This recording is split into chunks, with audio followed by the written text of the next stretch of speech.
This question, I think, comes up a lot. It came up in the questions like, how do firms react to new technology, especially in how to measure advertising effectiveness? And this paper is all being the firm side, not the ad effect side, but how do firms respond to information in the marketplace. So the kind of cycle that we're often involved with as academics is especially if you work in marketing, in a business school or an economics department where you work on problems central to firm profitability decision making, you come up with something that has implications for business best practices, profitability in some sense. You come up with something that firms should be doing.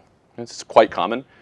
You might have been lucky enough to come up with something that's so important that the business press and media is all over it and your mom emails you and everyone's really happy with you, okay? And your dean is super psyched and everything like that. And everyone sees it to a first order approximation that cares about it. And then that's easy to make.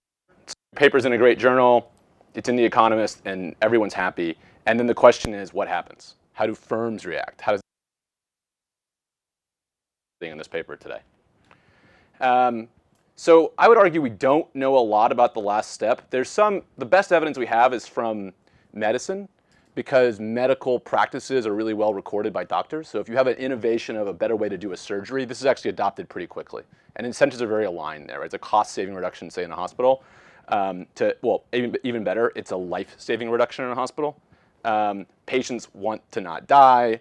Doctors want patients not to die. Doctors are the ones writing the journal articles anyway, so everything kind of works out pretty well. And there's academic studies to substantiate this. This is not casual reasoning on my behalf, although as much as I believe the supposition that people don't want to die. Outside of that context, I would argue we don't know very much. We scoured the literature and didn't find very much.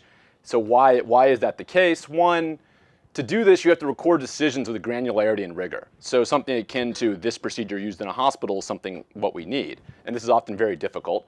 Two, even if we can do that, we need to link those decisions to something like a direct economic consequence. So we can have a left-hand side variable we believe in, at least to some extent. And three, even if we can do that, we need to do both of those for a broad set of firms, not just the firm that partnered with a researcher. So it turns out that the firms that partner with the researchers, there's a paper in the JEP, and this is often casually reported in these sort of papers, they often adopt the technology, and if you sort of take the technology at face value, they have a really high ROI from doing so. Okay, so the firms that work with the researchers, I think the answer is clear, they generally adopt it, and that makes sense. They're working with an expert, they get a positive result. This should not surprise us. The question is, what happens to the broader set of firms in the industry? The paper is published, there could be this big spillover of knowledge, and does that occur? That's the real question. So the setting we'll study is the Blake, Nosko, and Tadelis paper that was published in Econometric in 2015, and initially released as an MBR working paper in March of 2013. And this paper, I'll show you headlines about it, studied eBay advertising on search queries with the term eBay in the search query, and doing very, very large, order tens of millions of dollars experiments on these queries, and determining that though the ROI on that investment was close to negative 100%, okay? Or translated, the causal effect was close to zero. So this paper is, I think, a good one to study for this context. eBay in the paper said, well, the authors of the paper that worked for eBay said eBay saved over $50 million per year. So I think the closer number is higher, but what they were willing to say was $50 million per year. That was probably some negotiation with whoever was spending that money and how they wanted to look. The experiments were incredibly simple to run. So this is not a case where you had to hire an expert, a programmer, or something like this. All you had to do was click a button in the interface that you're bidding on. So it's a point and click, it's an experiment. That is to say, you could read the article, you didn't have to read the original paper. You could read an article in The Economist, and you could go run the experiment in a minute. And I mean that quite literally, okay? So all you were doing was temporally pausing an ad and just stopping it, and then looking at site visits. So their methodology was incredibly simple. There's great prevalence of advertising on brand search queries. So the eBay experiment or those results would have been relevant to roughly half of the top 1,000 brands in the United States. Okay, so separate paper we look at this, but that's about half of the top branded terms had the focal brand advertising. And I can't tell you how much it is, but it's important. So branded searches in terms of revenue for a search engine are it's a non-trivial fraction of the revenue for a search engine. So not only is it most brands or half the brands advertise on them, but brand searches are really common, which makes sense. People search for branded stuff, right? The firms are advertising brand trademark term. People are then putting those into search engines. So it's not over half, but it's not order 5% either. So it's important. It's important enough that I assure you, when this eBay paper was released, that there were VP level people at search engines running around with their head on fire, worrying. Okay. So yeah. So. Just looking at branded keywords. Because the paper also looks at a broader set, and even there finds another way. So yeah, it wasn't as close to zero. They're really strong.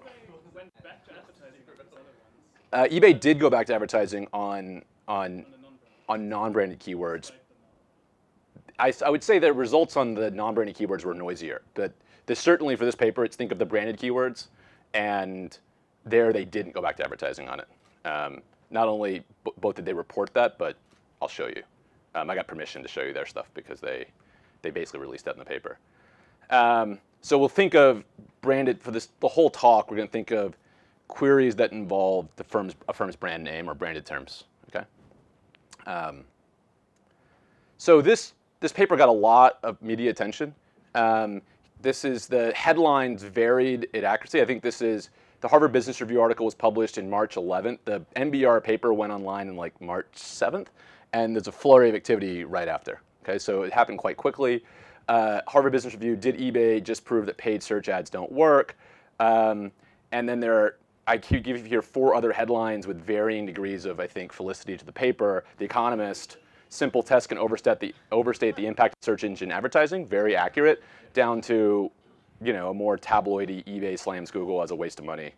But the articles themselves were generally a lot fairer to the paper than the headlines, right? This also, I think, as importantly, was extensively covered in search engine marketing blogs, okay, which is perhaps where more practitioners would get the information. But I think it's safe to say that this paper got about as much attention from the business press as you can get if you write a paper in Econometrica or any journal. So if this didn't get noticed, then nothing will, I think, in some sense. Particularly because their claim of switch for brand keywords was so strong. That is to say, you can save a tremendous amount of money. So the data we'll look at to understand how firms responded to this, we'll start with, roughly speaking, 87,000 of the branded keywords that show up in United States American commerce. And we'll take the Bing search logs over a approximately 5-year period from October 2011 to May 2015, so roughly 2 years before and after the release of the information. Although the paper was published in 2015, 2013 is when all those articles came out and when the NBR paper was out. We'll require a brand to have at least, on average, 20 searches per day, so to be a reasonably popular brand. This corresponds to roughly like top 1,000 brands in the United States. The brand has to themselves, like eBay, occupy the top organic result. Okay, so if you're very small, or if you sell goods through a reseller, then it's like AT&T, for instance, sells mobile phone plans through lots of resellers. So the brand term the top link might be someone else selling an AT&T plan, or DirecTV is probably a better example. Most people will come DirecTV to your house, but it's not DirecTV. We're thinking here of cases where you yourself are getting the clicks from that search and you occupy the top slot, like eBay did. To be in our sample, you have to advertise on Bing during the time period, and you have to, on at least one of the 1,000 or so days in our sample, or 1,500 days in our sample, advertise on your own brand keywords. Okay, and we require that your total click-through rate from ad and organic links on average is over 50%. Again, to keep companies that are generally acquiring traffic and they're not a reseller and so forth, just to have a more similar case to eBay. We're left with approximately 1,200 firms, and if you look at query volume, this covers the majority of the branded search keyword market, at least through the lens of Bing. The mean firm in our sample gets about 3.3 million brand searches in this time period, the median about 500,000.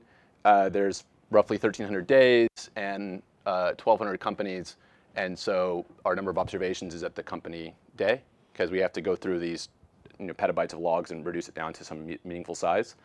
And if you look at sort of this table, other information I'm giving you is the fraction of time these companies face competitors, and some of these firms are consistently facing competing ads that would supplant them in the top slot, and some aren't, and we'll talk about that in more detail now.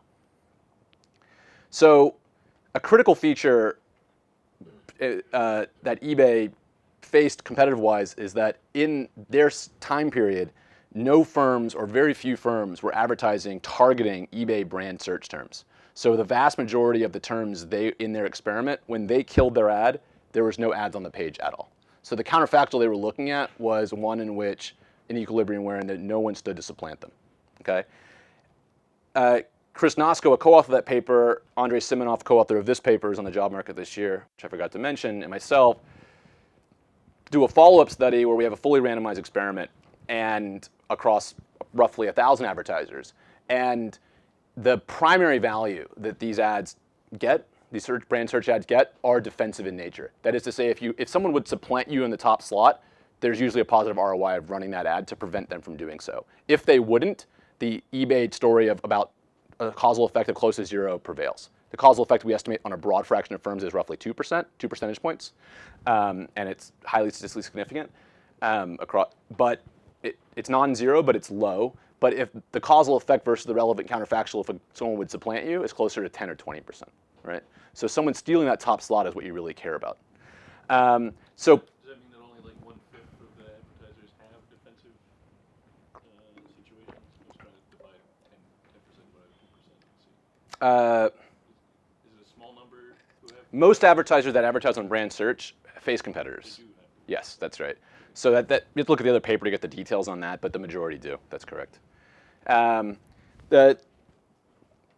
It won't, how you interpret this paper won't be incredibly sensitive to this, but I would say, assuming some degree of rationality, if you read these articles, even the press articles, stress the fact that when eBay killed their ads, there were no ads on the page. And they were talking about this trade-off between paid clicks and unpaid clicks cannibalizing each other in a context where they're right next to each other on the page, and you just delete one. So if you're a firm that faced competition and in slots below you, more than 80% of the time, we call you, I think I've inverted this. If you're a firm that, so I just won't show you the words while I explain it. If you're a firm that faced competition more than 80% of the time, you were not similar to eBay. That is to say, if you killed your ad, one of your competitors would take that ad position, similar to the discussion in Stefan's discussion at Randall's paper. If you're a firm that most of the time you face no competitors, if you killed your ad, vast majority of the time no ads on the page at all, you are similar to eBay. So treated firms similar to eBay, they don't face competition. Untreated firms, they face a lot of significant competition. I'll show you what that looks like graphically over the time period. Our red line, firms that face high competition, or untreated firms. The level of competition they face is relatively stable. It's around 85%. Given a threshold we said of 80%, this is not surprising. Low competition firms are facing competition on average about 8% of the time, and around the information point, stable around, 8%. Okay? So these are our two groups that will study how this affected these groups. If you're the red line, the eBay experiment might have said, hey, you should start looking at this very critically, but there's no smoking gun that it's worthless. If you're the blue line and you read those articles and you sort of said this might apply to me, you would conclude I should immediately stop advertising because they're worthless, or they're worth so little that I should at very least investigate it immediately. Again, red line, you could say, well, if I kill my ad, my top competitor is going to get that slot, and it's a lot different scenario. Now you might say, well, I should still investigate this, and probably you should have said that, but it's certainly not a smoking gun. Okay?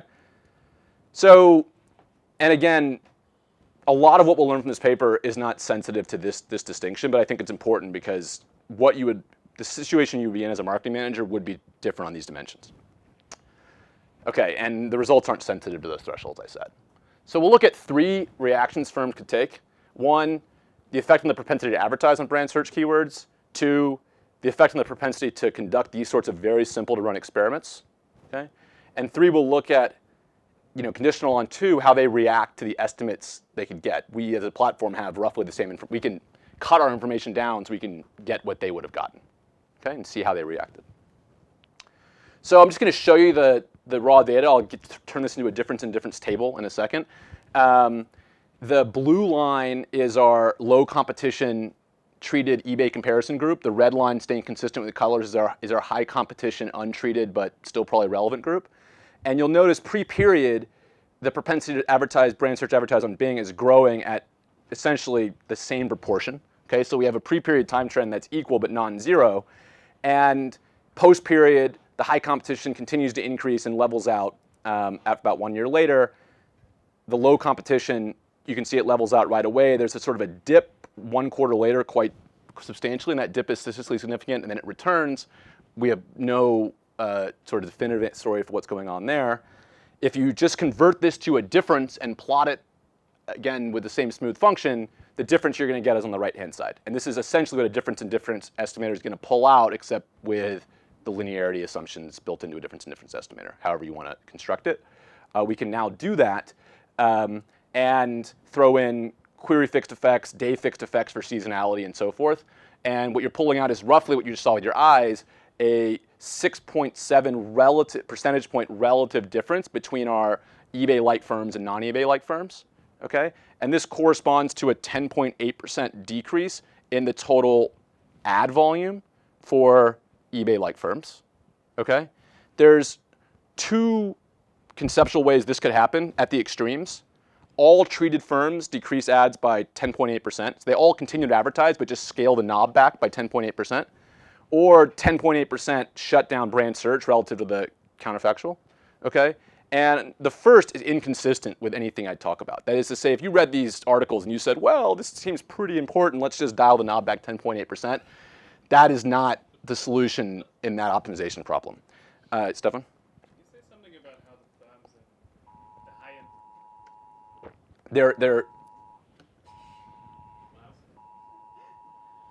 they're across the size distribution and across they're statistically they're indistinguishable. I would love to have had a story that said, oh, the firms that are reacting or the firms so forth that are different. The firms that face competition, the eBay-like firms tend to be larger, tend to be more established brands and so forth like that. So they're you're going to tie it back to competition being a distinguishing feature. So yeah, so it's either the competition distinguishing feature or it's the fact, now, they're different, but they're not just worlds apart. That is to say, these are different types of firms, but they're not, there's a ton of overlap in distributions. If I plot the distribution of like the Alexa rank, we're talking something like this, not something like this.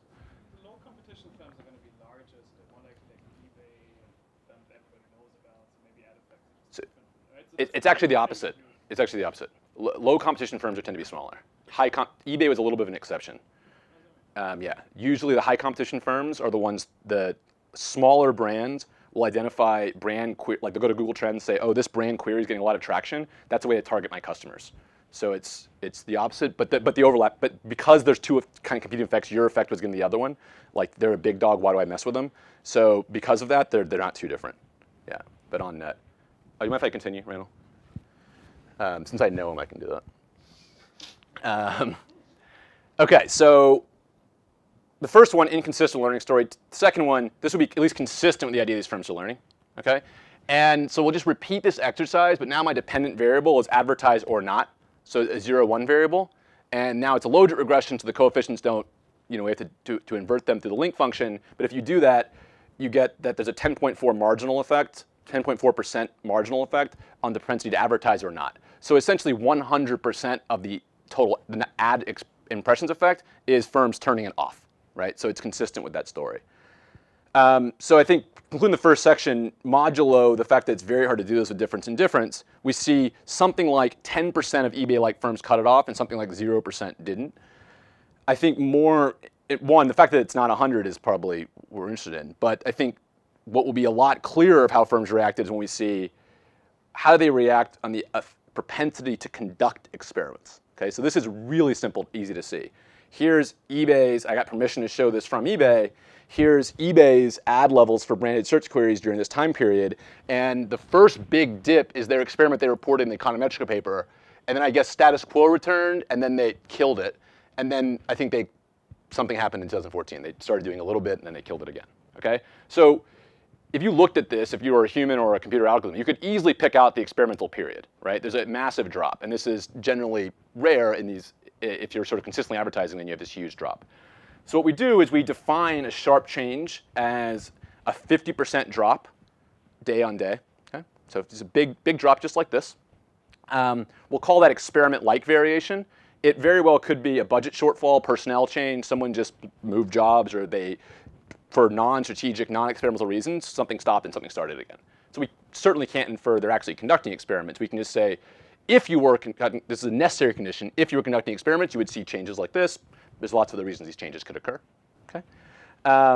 And none of the results are sensitive to this precise definition, but we'll do 50%, and we'll look close to that period, and we'll try to estimate the causal effect the firm could estimate, right? Close to this big drop, controlling for seasonality in ways they could control for. First, before we sort of get their causal effect, we'll just say, how does experiment-like variation change over time? The y-axis here is the fraction of companies each week that qualify as showing experiment-like variation. And so it's about, on average, about 1.8% of companies each week in our sample, pretty equal across high competition, low competition groups, are showing experiment-like variation. And you'll notice this is incredibly stable over the 5 years. I show the difference between these two. If you want to do a symbol difference and difference estimate, the difference between these two groups on the right-hand side, there's no discernible difference. But just, you can see with your eyes here, it's experiment-like variation is not totally uncommon. That is to say, it sometimes happens, but there's no sense in which it changes around this point at all. Very stable, tightly estimated 0. Okay, so firms did not read these articles and start experimenting, even 1% of them. It's pretty clear. But what's going on with this variation? So it looks like, okay, 1 or 2% of firms per week have this necessary variation. So is it the case that, counter to the narrative in the eBay paper, that a lot of firms were already doing this? They already knew what the ad effects were, and therefore we don't see this larger, broader scale reaction in the industry at large because the firms already knew what was going on. So I see a 10% effect. That's the firms that didn't know. Most of them knew already. When we see there's a lot of, if you aggregate it up, most of these firms had at some point some variation that was suitable to estimating causal effects.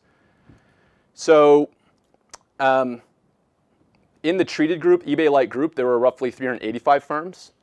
Of those, 75% or 282 firms had experiment-like variation, and they constituted around 1,000 what we'll call experiments. But again, they're certainly not necessarily intentional experiments.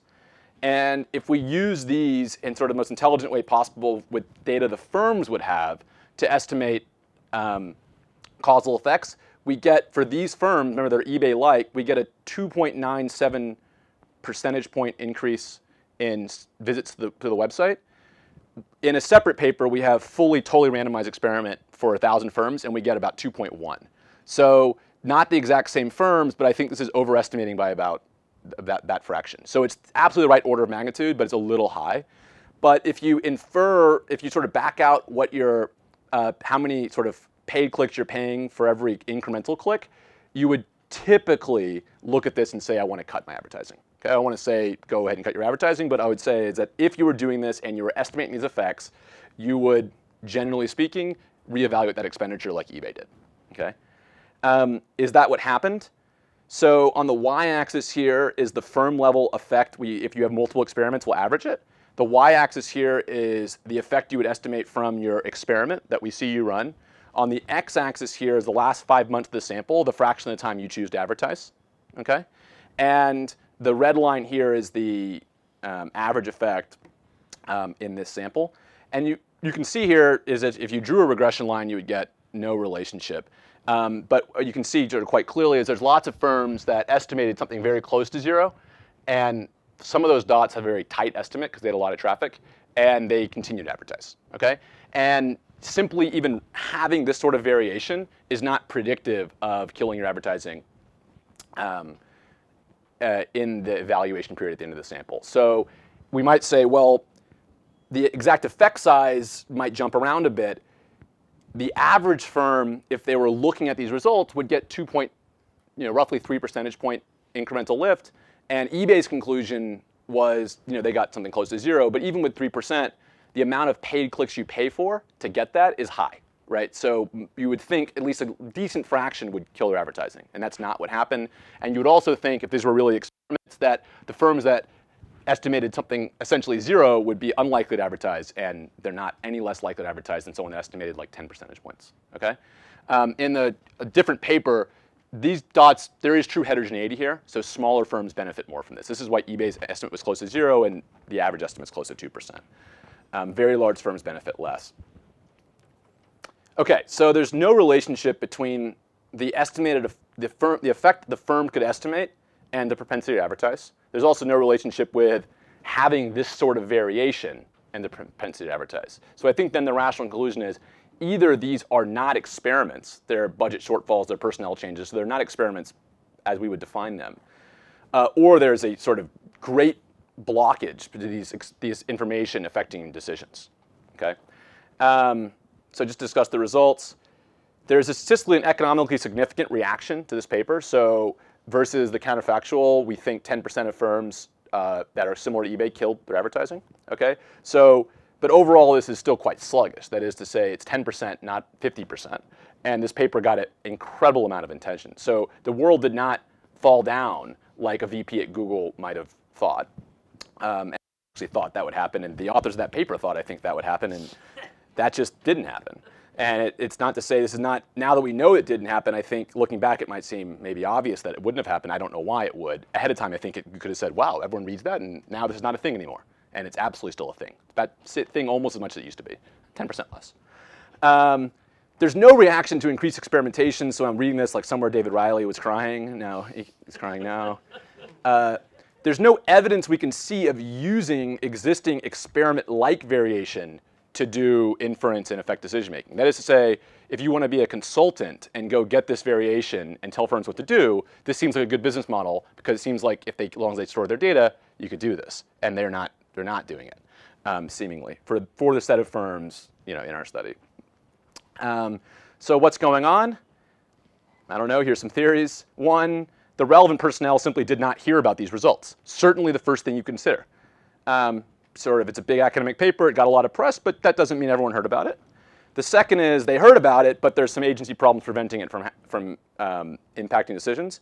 And to me, it's unclear which is worse. That is to say, if we come up with this great scientific finding, there's as much press as you could possibly imagine, and everyone's really happy, your mom emails you and everything like that, and that doesn't, but the marketing manager at a firm doesn't read it, doesn't read any of that stuff, or the blogs, that depresses me. Or if they read it and they don't do anything, that depresses me too. So I don't know which is worse, but they're both bad. So from an agency point of view, this paper was very good news for firms. They might have been wasting money, but wasting money in the past is good news because you can save money in the future. It's bad news for the people on the ground. If you're a marketing manager and your incentives aren't well structured, it could be very bad news for you. Why? Your budget size might go down. The valuation of your past decisions might be applied in a way that is unfair to you. They might say, wow, you're the one that wasted all this money. Good job. You're no longer needed.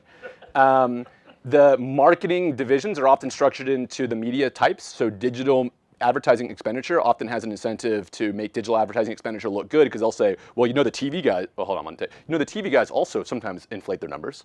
And so if you when you're in firms, you kind of see that competitive dynamics going on.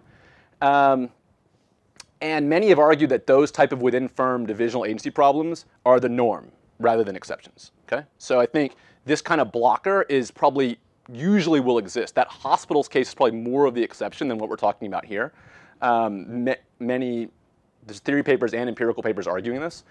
And if that's true, then these types of agency problems could be a significant drag on learning generally and contribute to this idea that some firms kind of do it right and get it right and other firms don't, even when the information's out there to do it right. Okay? So that's I think a sort of a broader research end that we can explore. So with that, I'll conclude and I'm happy to have the discussion and answer questions later. Thank you.